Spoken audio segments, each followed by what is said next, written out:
Coming up on NABJ-NHJ News, it's our first virtual convention. We'll take a look at the decision-making process of this historic conference. Plus, we dig into how the virtual conference is impacting student projects. NABJ-NAHJ News starts.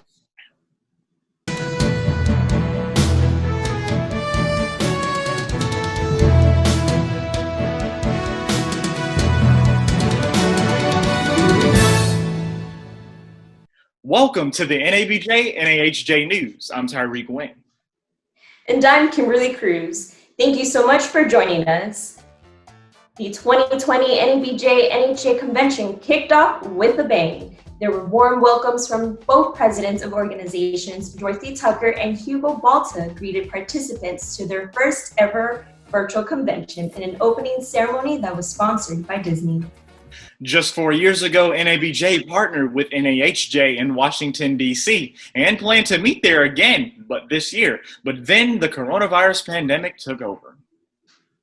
President Tucker says the speed of the coronavirus spread forced a change of plans. When there were stories about the coronavirus and stories about people getting sick in the spread, we actually began to have conversations then about the possibility of would we end up with a virtual convention. The biggest hurdle, getting NABJ's money back from the convention hotel in Washington, D.C. Because we had signed a contract with a major hotel in D.C. to have an in-person convention. So we could not publicly announce that we were canceling the convention.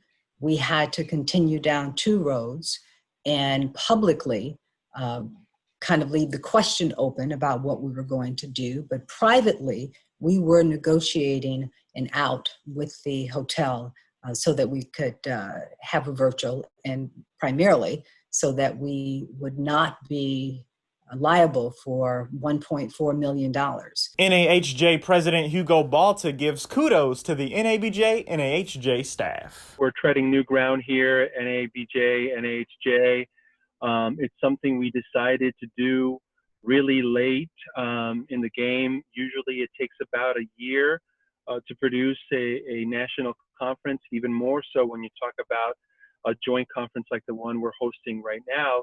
And then, of course, because of COVID-19, we needed to cancel the in-person conference. And literally, our volunteers, our programming directors had to invent something new in a fraction of that time. AMIR VERA is the president of the Atlanta Association of Black Journalists. Kind of surprised. I knew things were getting canceled because of coronavirus, obviously. I wasn't too sure how NABJ was going to handle it. I'm glad they're being, innovative and at least trying to have a convention. So I thought it was pretty cool. And KALAN Hooks saves some money. The virtual convention saves him the expense of travel from his Arkansas campus to D.C. I actually thought it was actually going to be a good thing that things went virtual, considering the fact that we're in a whole pandemic. At the end of the day, safety first. President Tucker agrees. And while this format is the first, it may not be the last time NABJ meets virtually. Even in Houston, I could see us, if everything works out and if this world is where it needs to be in terms of the coronavirus, if we are in person, I wouldn't be surprised that we also offer part of our convention virtually so that, again, we can attract those people who perhaps cannot physically be there. The convention draws in thousands of dollars in revenue for NABJ each year, but with the move to a virtual convention, the state of NABJ's finances was in question.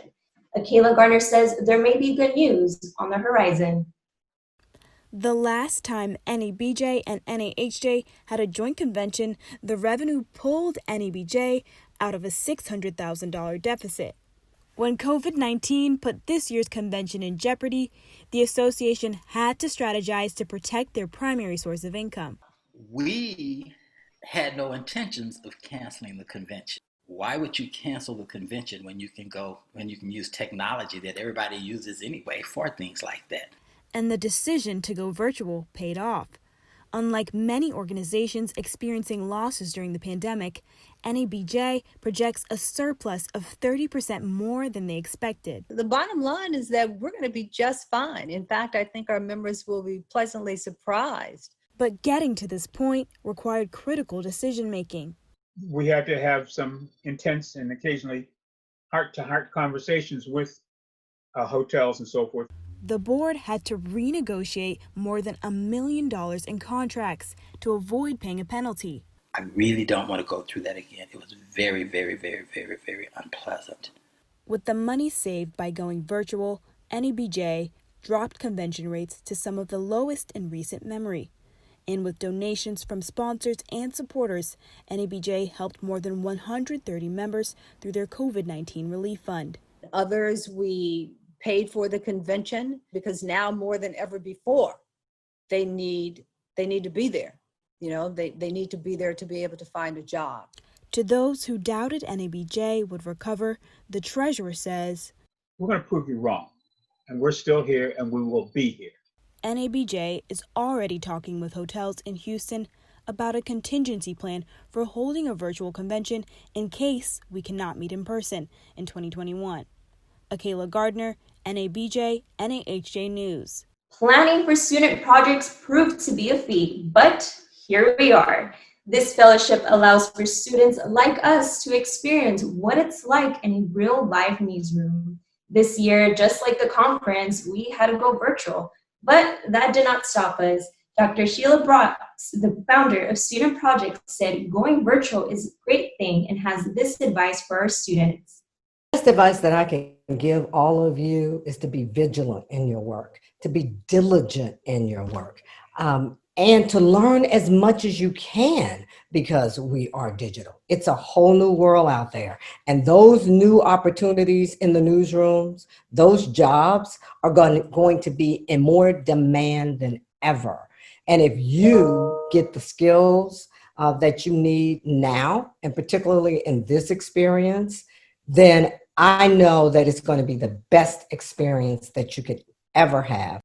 This year's Combined Student Projects has over 30 participants, mentors, and students from both NABJ and NHJ. With college classes set to start in just a few weeks, many students are going to stay closer to home to protect themselves from the coronavirus. NAHJ's Eddie Blanco tells us about the pressure students are feeling when deciding which college to attend in the middle of this global pandemic. As the coronavirus spreads rapidly across the country, students are thinking twice about which college option is best for them. A lot of students and parents and families are nervous. They're scared. They don't know what to expect. Online publication Bench Rating reports that the pandemic could cause a 5 to 20% drop in student enrollment this fall. So we've seen a slight decrease. And when I say slight, I mean well less than 1,000. I'll just say maybe like 50 to 100. We haven't seen a large decrease in students enrolling and wishing to attend Delaware State. Some incoming students, like David URBINA from North Carolina, wasn't too sure about going to school far from home. If it wasn't for the scholarship, no. I was originally going to a university near here, but it was really, really expensive. While URBINA, who has a full ride scholarship to Delaware State, doesn't have to worry about the financial stress of paying for school, some students, like SHAILYN are opting to enroll into a community college to save money. I don't have the money to pay for university at the moment, and neither does my parents. That's the reality that many college students are facing in the midst of a pandemic that some have compared to the 2007 economic recession. According to the U.S. Census, community colleges saw a 33% increase in student enrollment 13 years ago. Definitely that on steroids. Historically, community colleges have been a place for students to turn to during difficult times, whether they're economic or, in this situation that we're in. Both of these schools are following the lead of many universities across the country. Some are choosing to go online while others are doing a hybrid schedule. I'm Eddie Blanco for NABJ-NAHJ News. The coronavirus pandemic also affecting the most seasoned journalists to students looking for internships.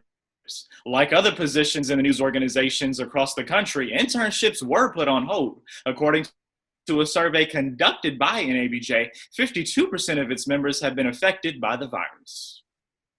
But don't worry, the career fair is hosting more than 100 companies and 160 recruiters. NABJ-NAHJ reporter KALAN Green has more on how you can land the job of your dreams online. The NABJ conference is one of the biggest recruiting fairs in the entire nation. For decades, hopeful job seekers flocked to the convention to snag their dream jobs. However, the pandemic has taken away the in-person experience. But still, the show must go on, for good reason. Thousands of people could be a click away from their next gig. Three-time Emmy Award-winning news anchor Adrienne Broaddus thanks NABJ for her career. At the NABJ conference in 2013, she was recruited by the NBC News director in Atlanta and was offered a job on the spot. And that was only the beginning. I was delighted, like, who offers someone a job on the spot? And I remember her saying at the time, is it okay if I hold on to your resume and share it with other news directors in our company? Then, just months later,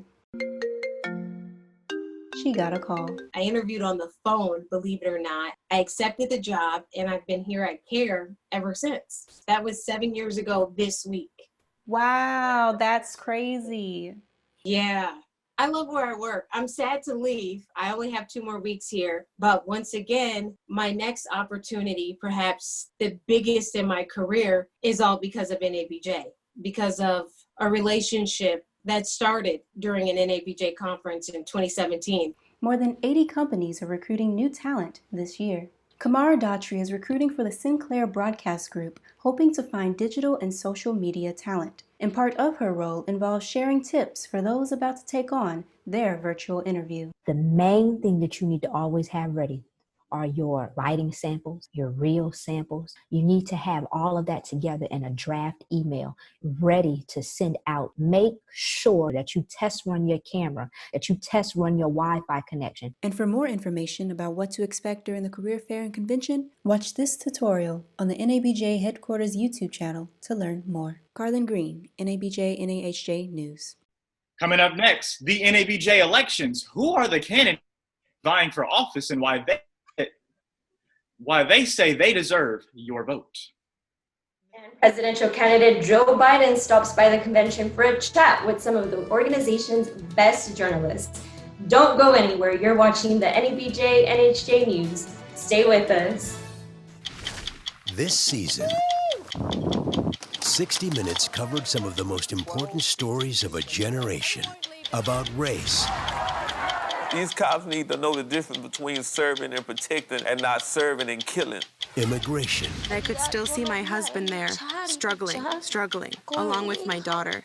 Social justice. A white mob with incendiary rage burned Greenwood to ash. How many people were arrested, tried for what happened in Greenwood? No one. And introduced you to some of the world's most interesting entertainers. My musical career has served as a vehicle to work for children. Hola, ¿cómo estás? Go behind the scenes and hear from the 60 Minutes team themselves about how they make their stories tick. It's time for NABJ members to start in a process that brings new faces and new ideas to the forefront. This year, NABJ has 2 contested races for treasurer academic representative. Treasurer candidate Walter Smith believes our members need to know where their money is going, why it's being spent the way it's being spent, and it means making sure that we're protecting our prosperity. We are in the black, we need to stay in the black, and we need to make sure that we're smart about our money, especially coming out of this COVID-19 pandemic.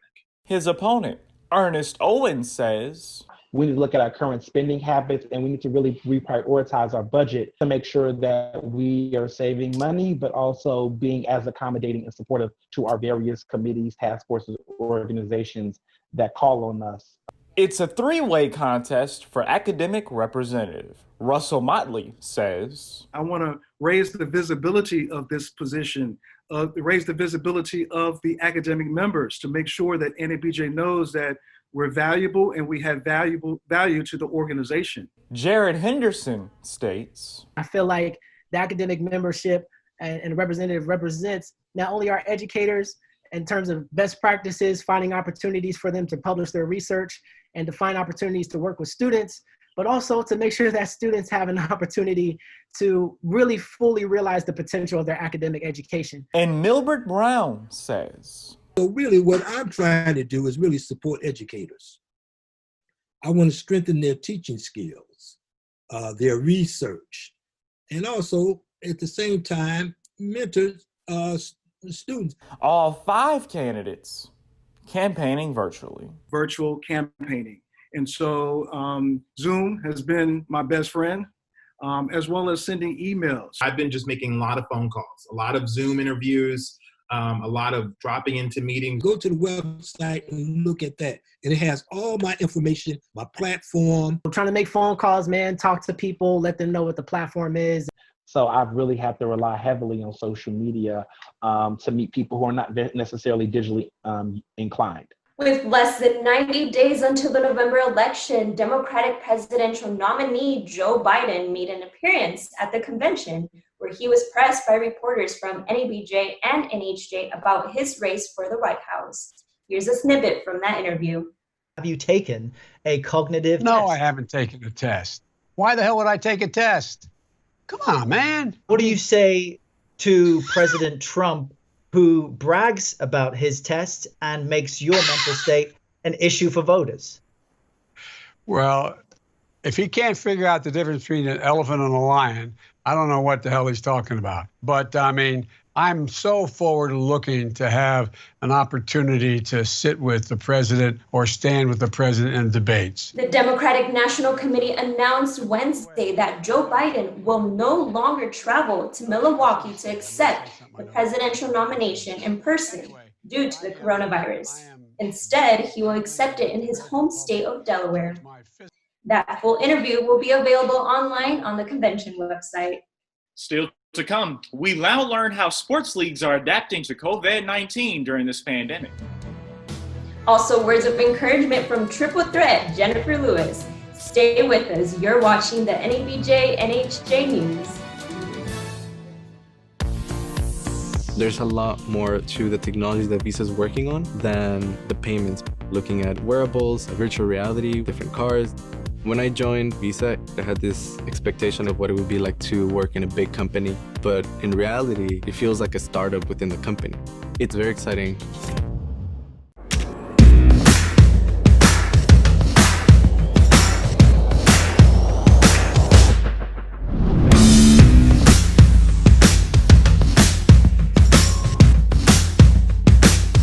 The Chan Zuckerberg Initiative, working to build a more healthy, just, and inclusive future for everyone at czi.org. By now, the NBA season would be over. But due to COVID-19, the league created a 22-game bubble, all competing in Orlando. Major League Baseball is also giving it a go with the 60-game format that doesn't include fans at the games. And also, Boston Red Sox beat reporter Julian McWilliams says that this year is unlike any other. It's certainly a lot different right now. I think, you know, even when you walk into the stadium, they're taking your temperature. As media members, we're only allowed to go to the press box. While the NBA restart has gone smooth so far, baseball has had to postpone its 6-game series due to the virus. The plan is to finish the shortened season as long as there is not another outbreak.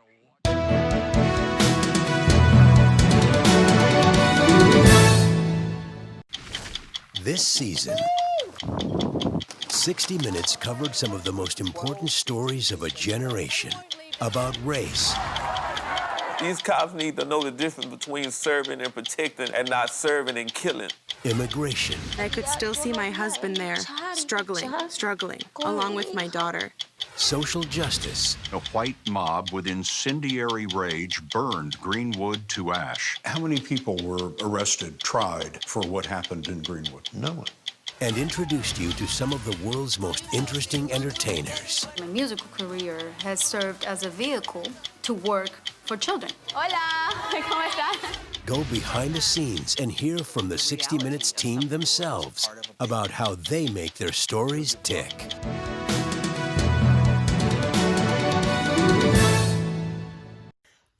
National Association of Black Journalists. How y'all doing? Listen, congratulations on your 2020 convention. It is an honor to speak to you, an opportunity to thank you. Thank you for informing us. Thank you for the questions that others won't ask. Thank you for being on the front line. Yes, the front line, because I know it's not easy. It's a battle every day, but it's our battle, and we ain't worried about it. I know that you are fighting for equality and justice, and I know it's not easy. So as Auntie Jennifer, I'm telling you to take care of yourselves. Be gentle on yourselves. Write in your journals. Journalists, take care of yourselves, okay? Look at me. I'm a pretty ain't I? Yes, watch me sing you a song. Remember this one? All right, there's still a little bipolar left, but please don't report that. That was Jennifer Lewis giving us some words of encouragement to journalists during this time of COVID-19. She stopped by the convention to share her thoughts on Black journalists. Wow, do I feel honored to be a journalist right now. I feel like Mama was speaking to me. I know that's right. Auntie Jen right there. She did that thing. That's all for us tonight. For Tyreek Wynn and the rest of our news team, I'm Kimberly Cruz. Thanks for watching and take care.